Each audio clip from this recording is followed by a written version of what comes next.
Hi, good morning. Happy Thursday. As you can see, I'm wearing my Willapa Valley Lavender Farm hat and my Willapa Valley Lavender Farm hooded sweatshirt. Your teacher lives and works on a lavender farm.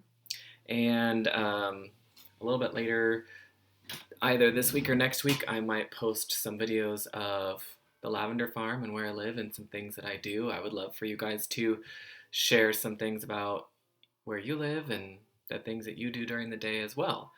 Um, so I posted a link on the class story on Class Dojo to an online interactive calendar.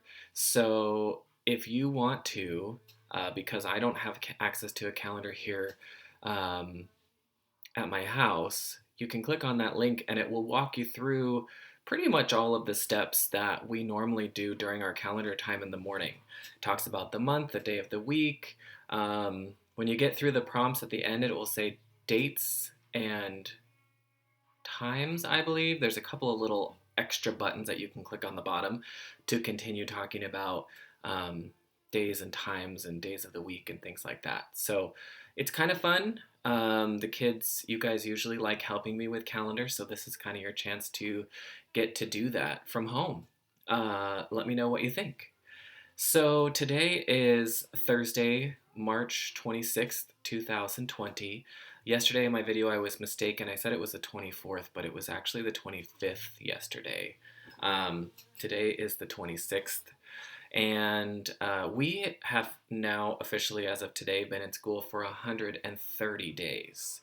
Yesterday was the 129th day of school. Today is the 130th day of school, which means tomorrow is going to be 131, and tomorrow's Friday. Woohoo!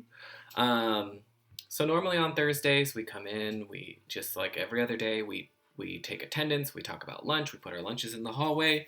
Sometimes we have a few little reminders. We go to the carpet, we talk about the calendar, we talk about our schedule, then we go back to our seats and we have our reading time. So, schedule is reading from 9 to 10. We have centers from 10 to about 10:20. 10:20 is recess time, 10:30 is lunch time, and then we come back to the classroom at 11:05 for our brain break. After the brain break, we usually do writing. Today we're going to do science. I'm going to post a science video for you to watch. And then at 12, what is it? 12, about 12 o'clock, we'll have a read aloud. And then 12:15, we'll do math. After math, you can have some free time, move your bodies, get out there outside for a little while, come back in at um, what is it, 1:15. We normally have library, and this is the library where you actually take your library books, turn them in, check out new books. So I will post a link to another funny library video um, and read some books at home, maybe tell a story, write a story, get creative with your library time today. And then after library, we normally have math intervention, then we go outside at 2:35. We come back in, pack up our stuff at 2:50, 3 o'clock we go to buses, and that's our Thursday. So for reading today, we are going to reread the Koalaloo story. So I'm going to post a link to a YouTube version of the Koalaloo story, and you're going to look on the book as they're reading it for page 9. Okay, so in your reading packet, this should be the next page that you are working on. And listen to the story. When it gets to page 9, you're going to draw a picture of how Koalaloo was feeling. Okay, so the instructions are readers infer to help understand what is happening in the story. Inferences are a really big part of reading. It is basically looking at the clues in the text and in the illustrations. If there are illustrations, sometimes there are not.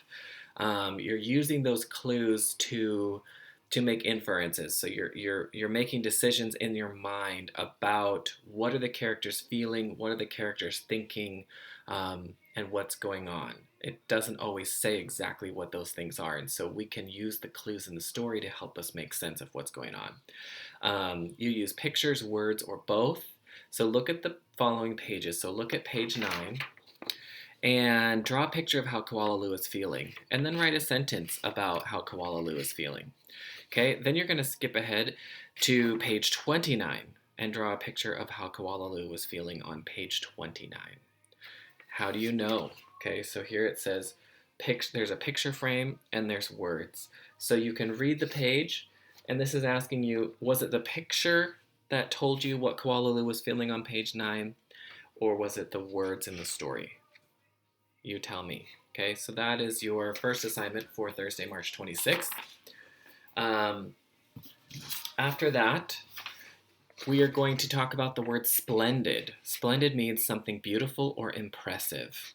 There are lots of splendid things in the world. Okay, so make a list of things you think are splendid. I think that flowers are splendid. They're beautiful and impressive. I think that the Eiffel Tower is splendid because it's beautiful and it's impressive. You think of some things. Maybe something at your home. Maybe something that you haven't actually seen but you'd like to go see. Maybe you think Disneyland is beautiful or impressive. Okay, so you're going to write three things. And look, there's so much extra room down here. If you want to add, you don't have to just do 3. You could do 4, 5. You could do 10. You could flip it over, draw pictures of the things that you think are splendid. Have fun with it. Okay. The other thing that we're going to do for reading today is talk about contractions, okay? So contractions are words that are made by shortening and combining 2 words. The first word usually stays the same, then the word doctor removes some letters from the second word and adds an apostrophe for a bandage. Okay, can you think of a contraction word? I'm going to write one down. So the ones that we've talked about start with 2 words. Did not. 2 words, did not, look like this. Did not. Those 2 words can be shortened into 1 word by turning those 2 words into a contraction. So what we're going to do is we're going to take out the O and we're going to put an apostrophe and then move the letters over. Okay, so cross out the O and then write the word again. D-I-D for did. Okay, now don't leave a space like that time. Don't leave a space. Put the N right next to the D. And then instead of putting the O here, we're going to put in a little apostrophe like that. And then T. So we changed did not to didn't. I did not go outside today. I didn't go outside today. They both mean the same thing. This is just a shorter way of writing the same thing. Okay? That's called a contraction. Okay? So today you're going to be word doctors and you're going to surgically remove some letters to make the contraction. You can make this fun and engaging. Okay, so you all have a book in your packet. So the Word Doctor book. Okay? You're going to take these pages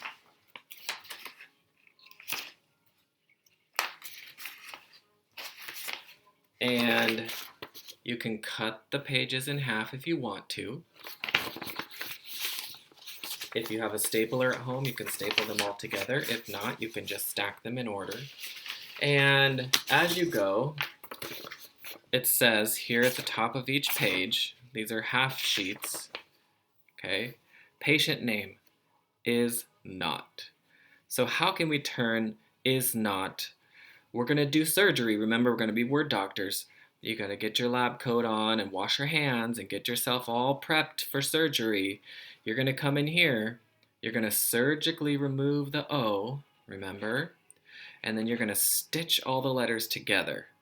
So you're going to rewrite it as, and just bring down the I, bring down the S.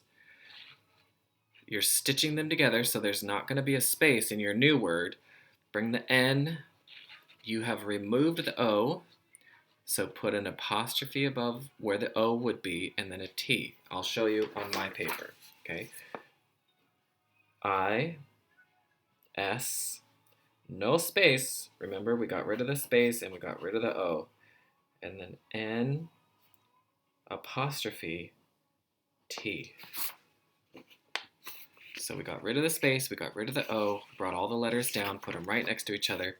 This word is isn't. Isn't. Isn't. This paper isn't blue. This paper is not blue. Okay? Then you're just going to move on. And you're going to do that to the next one. Okay? Get yourself ready for surgery. You're going to remove the space between have not, and you're going to remove the O. And then you're going to stitch them all together and write them here. Above where the O would be is an apostrophe. Same thing with he will. And then you do the whole book. When you're done with this, then you are done. Okay? Behind your book, in the packet, I almost forgot this, you have these big word strips. You can actually cut these out. You can do the surgery and re-put the words together. They're all the same words that are in your book. They're just bigger versions for you to cut apart, and then you can either glue these in your book or you can write them yourself. It's totally up to you. All right? And that, boys and girls, concludes your reading assignments for Thursday, March 26, 2020. Hope you guys have an awesome day, and I will look forward to sending you more videos this afternoon. Bye!